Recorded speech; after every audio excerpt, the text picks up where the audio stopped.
দেশের প্রয়োজনে সেনাবাহিনীর সব সদস্যকে সর্বোচ্চ দায়িত্ব পালনে প্রস্তুত থাকার আহ্বান জানিয়েছেন সেনাপ্রধান জেনারেল ওয়াকারুজ্জামান।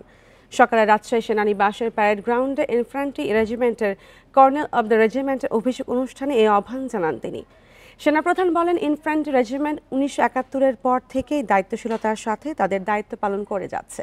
আগামী এই রেজিমেন্টকে শক্তিশালী করতে প্রয়োজনে আধুনিক যন্ত্রাংশ ও অস্ত্র ক্রয় এবং গোলাবারুদ সরবরাহ বাড়ানো হবে। এরই মধ্যে সেনাবাহিনী ইঞ্জিনিয়ার্স ডিফেন্স ইন্ডাস্ট্রি তৈরির কার্যক্রম শুরু হয়েছে, যা সেনাবাহিনীর সক্ষমতাকে অনেকাংশে বৃদ্ধি ও আত্মনির্ভরতা বাড়াবে। এর আগে সেনাপ্রধান প্যারেড গ্রাউন্ড পরিদর্শন করেন। পরে সেনাপ্রধানকে কর্নেল অব দ্য রেজিমেন্টের পদক পরিয়ে দেওয়া হয়।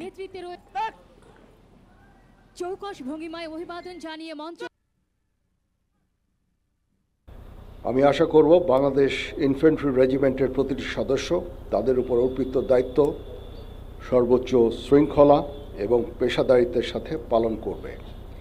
এই রেজিমেন্টের প্রতিটি সদস্য দেশের যে কোনো প্রয়োজনে স্বতঃস্ফূর্তভাবে দায়িত্ব পালন করবে এবং প্রয়োজনে নিজেদের জীবন উৎসর্গ করতে প্রস্তুত থাকবে।